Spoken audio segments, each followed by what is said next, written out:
देखिए, यदि अपन बात करें किसकी, डेवलपमेंट इन ओव्यूल्स की, तो ओव्यूल्स का जो डेवलपमेंट होता है, बीजांड का विकास होता है, बीजांड का निर्माण कहां से होता है, प्लेसेंटा से। कहां से? प्लेसेंटा के ऊतक आगे जाके किसका निर्माण करते हैं, ओव्यूल्स का। ओव्यूल्स के अंदर किसका निर्माण होता है, न्यूक्लियस का। किसका निर्माण होता है, न्यूक्लियस का। न्यूक्लियस एक गोल घुंडीनुमा संरचना होती है।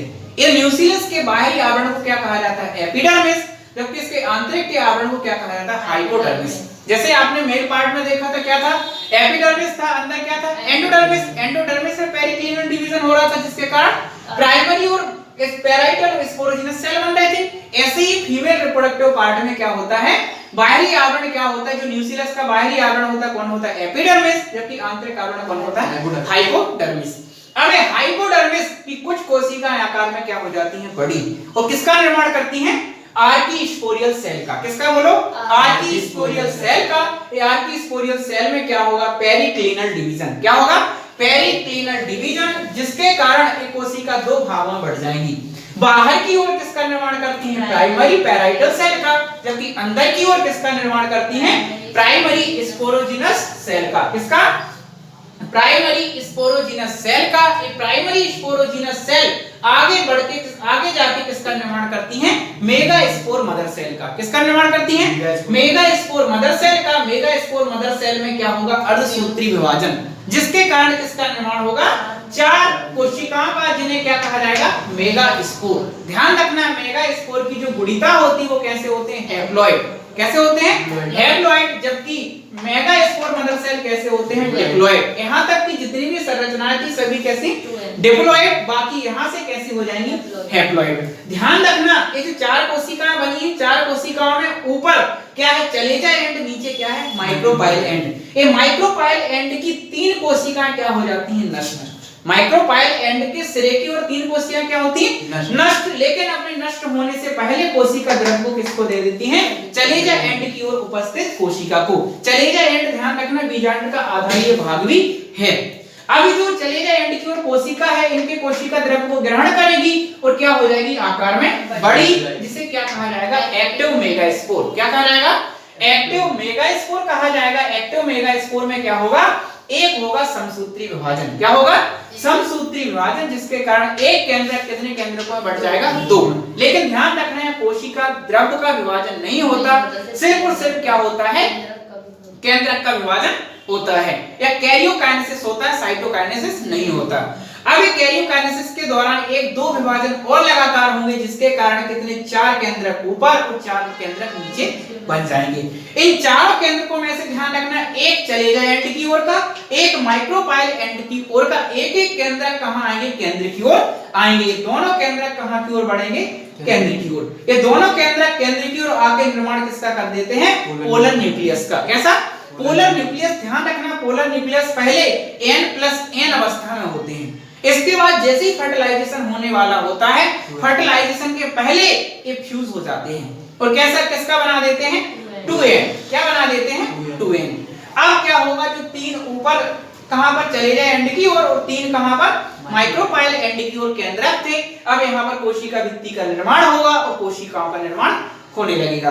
जो चलेजा एंड की ओर तीन कोशिकाएं वो कौन सी कहलाती, एंटीपोडल कोशिकाएं, और नीचे माइक्रोपाइल एंड की ओर जो तीन कोशिकाएं होती हैं इनको क्या कहा जाता है, एग एपरेटस। क्या कहा जाता है, एग एपरेटस। इसमें क्या क्या आते हैं, बड़ी आकार में जो बड़ी कोशिका होती है इसे क्या कहा जाता है, एग सेल, जबकि पार्श्व में दो कोशिकाएं क्या कहलाती, फिलिफॉर्म एपरेटस। क्या कहा जाता है, सिनर्जिड सेल। सिनर्जिड सेल के अंदर अंगुलियों के समान संरचना होती है, उसे क्या कहा जाता है, फिलिफॉर्म एपरेटस। इस पूरी बड़ी कोशिका को क्या कहा जाता है, सेंट्रल कोशिका। इसके अंदर जो केंद्रक होते हैं उन्हें क्या कहा जाता है, पोलर न्यूक्लियस। इस तरीके से 7 कोशिका और 8 केंद्रक की संरचना क्या कहलाती है, एम्ब्रियो सैक या भ्रूण कोश। ठीक, इस तरीके से एक फीमेल गैमेटोफाइट का निर्माण हो जाता है। ठीक है, याद रख पाएंगे, आया ना आया, आ ही गया। देखें, एम्ब्रियो सैक किसकी संरचना पढ़नी है आपको, एम्ब्रियो सैक या फिर फीमेल गैमेटोफाइट।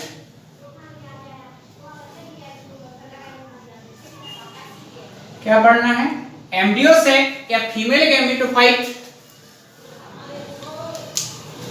ठीक, यदि हम बात करेंगे किसकी, फीमेल गैमेटोफाइट की, तो फीमेल जो गैमेटोफाइट है किस क्या कहा जाता है, एम्ब्रियो सैक या भ्रूण कोश। ठीक, इसकी बात करें तो यहाँ पर अपन ने देखा था 3 कोशिका ऊपर होती, 3 कोशिका नीचे थी। जो 3 ऊपर चले गए एंड की ओर कोशिका होती उन्हें क्या कहा जाता है, एंटीपोडल सेल्स। फर्टिलाइजेशन के दौरान या फर्टिलाइजेशन के बाद जैसे निषेचन हो जाता है तब क्या होती है, कोशिकाएं नष्ट हो जाती हैं। इसकी जो बड़ी कोशिका होती है इसको क्या कहा जाता है, सेंट्रल कोशिका। इसके कोशिका द्रव में कौन तैरते रहते हैं, पोलर न्यूक्लियस। कौन तैरते हैं बोले, पोलर न्यूक्लियस। पोलर न्यूक्लियस शुरुआती अवस्था में कैसे होते हैं, N+N, लेकिन फर्टिलाइजेशन निषेचन से पहले ये दोनों के अंदर फ्यूज हो जाते हैं और किसका निर्माण कर लेते हैं, 2N का निर्माण कर लेते हैं। नीचे यदि अपन बात करें माइक्रोपाइल एंड की ओर क्या कही जाती है, 3 कोशिकाओं का समूह जिसे क्या कहा जाता है, एग एपरेटस। इस एग एपरेटस के अंदर आकार में जो बड़ी होती है, अधिक कोशिका द्रव को ग्रहण करे होती है, उसे क्या कहते हैं, एग सेल। जो पार्श्व में 2 कोशिकाएं होती हैं उन्हें क्या कहा जाता है, सिनर्जिड कोशिकाएं। इस सिनर्जिड कोशिकाओं के अंदर अंगुलियों के समान संरचना देखने को मिलती है, जिसे क्या कहते हैं, फिलिकॉन एपरेटस। इसका काम क्या होता है, पराग नलिका को दिशा निर्देश करना। फर्टिलाइजेशन के दौरान जो पराग नलिका होती है माइक्रोपाइल एंड से पोरोगैमी के द्वारा अंदर आएगी और इस सिनर्जिड कोशिकाओं में जो सहायक फिलिकॉन एपरेटस है ना, एक कोशिका इसको जो पराग नलिका आएगी उसको दिशा निर्देशित करेंगे और यहाँ से सहायक नलिका सिनर्जिड कोशिकाओं से होते हुए आगे बढ़ती है और यहाँ पर वो फट जाती है पराग नलिका, जिसके कारण पराग नलिका में कितने, 2 मेल गैमीट थे।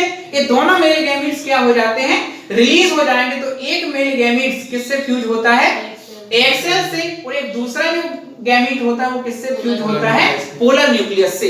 इस तरीके से जो एंजियोस्पर्म होते हैं इनमें क्या पाया जाता है, डबल फर्टिलाइजेशन। एक किसके द्वारा जुड़ता है, पोलर न्यूक्लियस से, एक किससे जुड़ता है, एग सेल से। एग सेल से जुड़ा हुआ जो मेल गैमीट है किसका निर्माण करता है, जाइगोट का। जाइगोट आगे जाके किसका निर्माण करेगा, एम्ब्रियो का। और यहाँ पर जो पोलर न्यूक्लियस है, पोलर न्यूक्लियस से जो एक मेल गैमीट फ्यूज करेगा और किसका निर्माण करेगा, एंडोस्पर्म का। किसका, एंडोस्पर्म का, जो आगे जाके इस एम्ब्रियो को क्या करेगा, पोषण प्रदान करेगा। फर्टिलाइजेशन के बाद जो बची हुई संरचना है, एंटीपोडल सेल है और ये सिनर्जिड कोशिकाएं, ये सब क्या हो जाती हैं, नष्ट। बाकी बचता सिर्फ कौन है, ये एंडोस्पर्म का निर्माण होता है और जो एग सेल होती है आगे जाके किसका निर्माण करेगी, जाइगोट। और जाइगोट काय में डेवलप हो जाएगा, एम्ब्रियो में डेवलप हो जाएगा। एम्ब्रियो आगे जाके एम्ब्रियो एक्सिस प्लीनो रेडिकल्स, इस तरीके से एक नए तने का निर्माण हो जाएगा। ये सब प्रक्रिया कहां पढ़ेंगे, फर्टिलाइजेशन के बाद पोस्ट फर्टिलाइजेशन में। ठीक, अभी अपन को सिर्फ देखना था कहां तक, गैमीटोजेनेसिस। गैमीटोजेनेसिस में क्या पढ़ना था, गैमीट का फॉर्मेशन। फीमेल गैमीट्स के रूप में क्या होती है, एग सेल, जो किसके अंदर होती है, एम्ब्रियो सेक के अंदर। किस सिरे की ओर होती है, तो माइक्रोपाइल एंड की ओर। यदि अपन बात करें एम्ब्रियो सेक, तो एम्ब्रियो सेक में देखो 1 2 3 4 5 6 और एक बड़ी स्वयं की कितनी कोशिकाएं हैं, 7। तो केंद्रक गिनोगे तो कितने होंगे, 8। इस तरीके से 7 कोशिका, 8 केंद्रक की संरचना क्या कहलाती है, एम्ब्रियो सेक। इसके बाद आपको ध्यान रखना, देखो अपन ने जब पढ़ा था इस एम्ब्रियो सेक का निर्माण कैसे हुआ था, सिर्फ एक एक्टोमेगास्पोर से हुआ था, 3 क्या हो गए थे, नष्ट। इसीलिए इसको एक एक्टोमेगास्पोर से डेवलप होती, इसलिए इसको क्या कहा जाता है, मोनोस्पोरिक। क्या कहा जाता है, मोनोस्पोरिक एम्ब्रियो सेक। और ध्यान रखना इसकी खोज स्टारबार्ट ने सबसे पहले पॉलीगोनम पादप में की थी, इसलिए इस एम्ब्रियो सेक को क्या कहा जाता है, पॉलीगोनम टाइप एम्ब्रियो सेक भी कहा जाएगा। इस तरीके से एम्ब्रियो सेक या फीमेल गैमेटोफाइट की संरचना कंप्लीट। ठीक, याद रख पाएंगे ना रख पाएंगे, अरे बोलो रे, कौन से पादप में